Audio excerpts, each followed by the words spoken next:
بسم اللہ الرحمن الرحیم۔ نبی کریم صلی اللہ علیہ وسلم میرے قریب سے گزرے اور میں ہانڈی کے نیچے آگ سگلا رہا تھا۔ ان حضرت صلی اللہ علیہ وسلم نے فرمایا، کیا تمہارے سر کی جوئیں تمہیں تکلیف پہنچاتی ہیں؟ میں نے عرض کیا، جی ہاں۔ پھر آپ نے حجام بلوایا اور اس نے میرا سر مونڈ دیا۔ اس کے بعد ان حضرت صلی اللہ علیہ وسلم نے مجھے فدیہ ادا کرنے کا حکم فرمایا۔ سر کی شدید درد کی وجہ سے عائشہ رضی اللہ عنہا نے کہا، ہے رے سر! اس پر رسول اللہ صلی اللہ علیہ وسلم نے فرمایا، اگر ایسا میری زندگی میں ہو گیا، یعنی تمہارا انتقال ہو گیا، تو میں تمہارے لیے استغفار اور دعا کروں گا۔ عائشہ رضی اللہ عنہا نے کہا، افسوس، اللہ کی قسم، میرا خیال ہے کہ آپ میرا مر جانا ہی پسند کرتے ہیں، اور اگر ایسا ہو گیا تو آپ تو اسی دن رات اپنی کسی بیوی کے جہاں گزاریں گے۔ ان حضرت صلی اللہ علیہ وسلم نے فرمایا، بالکل، میں خود درد سر میں مبتلا ہوں۔ میرا ارادہ ہوتا تھا کہ ابو بکر رضی اللہ عنہ اور ان کے بیٹے کو بلاوا بھیجوں اور انہیں خلافت کی وصیت کر دوں۔ کہیں ایسا نہ ہو کہ میرے بعد کہنے والے کچھ اور کہیں کہ خلافت ہمارا حق ہے، یا آرزو کرنے والے کسی اور بات کی آرزو کریں کہ ہم خلیفہ ہو جائیں۔ پھر میں نے اپنے جی میں کہا، اس کی ضرورت ہی کیا ہے؟ خود اللہ تعالیٰ ابو بکر رضی اللہ عنہ کے سوا اور کسی کو خلیفہ نہ ہونے دیں گے، نہ مسلمان اور کسی کی خلافت ہی قبول کریں گے۔ ہمارے جہاں رسول اللہ صلی اللہ علیہ وسلم میری عیادت کے لیے تشریف لائے۔ میں حجۃ الوداع کے زمانے میں ایک سخت بیماری میں مبتلا ہو گیا تھا۔ میں نے عرض کیا کہ میری بیماری جس حد کو پہنچ چکی ہے، اسے ان حضرت صلی اللہ علیہ وسلم دیکھ رہے ہیں۔ میں صاحب دولت ہوں اور میری وراثت میری صرف ایک لڑکی کے سوا اور کوئی نہیں، تو کیا میں اپنا 2/3 مال صدقہ کر دوں؟ ان حضرت صلی اللہ علیہ وسلم نے فرمایا کہ نہیں۔ میں نے عرض کیا، پھر آدھا کر دوں؟ آپ نے فرمایا کہ نہیں۔ میں نے عرض کیا، 1/3 کر دوں؟ ان حضرت صلی اللہ علیہ وسلم نے فرمایا کہ 1/3 بہت کافی ہے۔ اگر تم اپنے وارثوں کو غنی چھوڑ کر جاؤ، جی اس سے بہتر ہے کہ انہیں محتاج چھوڑو اور وہ لوگوں کے سامنے ہاتھ پھیلاتے پھریں، اور تم جو بھی خرچ کرو گے اور اس سے اللہ کی خنشودگی حاصل کرنا مقصود ہوگا، اس پر بھی تمہیں ثواب ملے گا، یہاں تک کہ اس لقمے پر بھی تمہیں ثواب ملے گا جو تم اپنی بیوی کے منہ میں ڈالتے ہو۔ جب رسول اللہ صلی اللہ علیہ وسلم کی وفات کا وقت قریب آیا تو گھر میں کئی صحابہ موجود تھے۔ حضرت عمر بن خطاب رضی اللہ عنہ بھی وہیں موجود تھے۔ حضور اکرم صلی اللہ علیہ وسلم نے فرمایا، لاؤ میں تمہارے لیے ایک تحریر لکھ دوں تاکہ اس کے بعد تم غلط راہ پر نہ چلو۔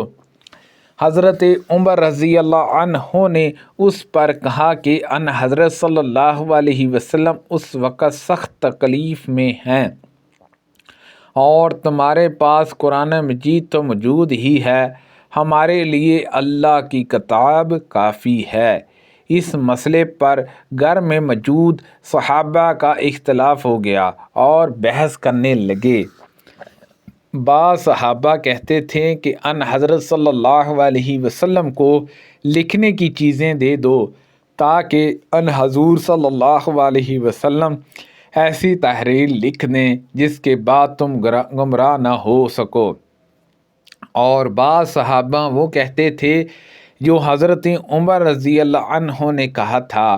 جب ان حضرت صلی اللہ علیہ وسلم کے پاس اختلاف اور بحث بڑھ گئی تو ان حضرت صلی اللہ علیہ وسلم نے فرمایا کہ جہاں سے چلے جاؤ۔ حضرت عبید اللہ نے بیان کیا کہ حضرت ابن عباس رضی اللہ عنہما کہا کرتے تھے کہ سب سے زیادہ افسوس یہی ہے کہ ان کے اختلاف اور بحث کی وجہ سے ان حضرت صلی اللہ علیہ وسلم نے وہ تحریر نہیں لکھی جو آپ مسلمانوں کے لیے لکھنا چاہتے تھے۔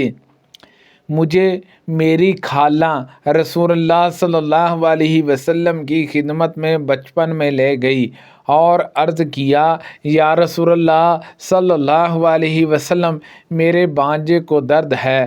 حضور اکرم صلی اللہ علیہ وسلم نے میرے سر پر ہاتھ پھیرا اور میرے لیے برکت کی دعا کی۔ پھر آپ نے وضو کیا اور میں نے آپ کے وضو کا پانی پیا، اور میں نے آپ کی پیٹھ کے پیچھے کھڑے ہو کر نبوت کی مہر آپ کے دونوں شانوں کے درمیان دیکھی۔ سبحان اللہ عز و جل۔ یہ مہر نبوت حجلہ روس کی گنڈی جیسی تھی۔ نبی کریم صلی اللہ علیہ وسلم نے فرمایا، کسی تکلیف میں اگر کوئی شخص مبتلا ہو تو اسے موت کی تمنا نہیں کرنی چاہیے، اور اگر کوئی موت کی تمنا کرنے ہی لگے تو یہ کہنا چاہیے، اے اللہ، جب تک زندگی میرے لیے بہتر ہے مجھے زندہ رکھ، اور جب موت میرے لیے بہتر ہو تو مجھ کو اٹھا لے۔ سبحان اللہ عز و جل۔ ہم خباب بن ارت رضی اللہ عنہ کے جہاں ان کی عیادت کو گئے۔ انہوں نے اپنے پیٹ میں 7 داغ لگوائے تھے۔ پھر انہوں نے کہا کہ ہمارے ساتھی جو رسول اللہ صلی اللہ علیہ وسلم کے زمانے میں وفات پا چکے، وہ جہاں سے اس حال میں رخصت ہوئے کہ دنیا ان کا اجر و ثواب کچھ نہ گھٹا سکی، اور ان کے عمل میں کوئی کمی نہیں ہوئی، اور ہم نے مال و دولت اتنی پائی کہ جس کے خرچ کرنے کے لیے ہم نے مٹی کے سوا اور کوئی محل نہیں بنایا،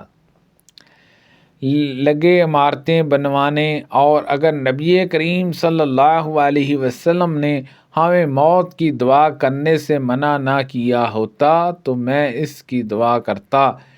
پھر ہم ان کی خدمت میں دوبارہ حاضر ہوئے تو وہ اپنی دیوار بنا رہے تھے۔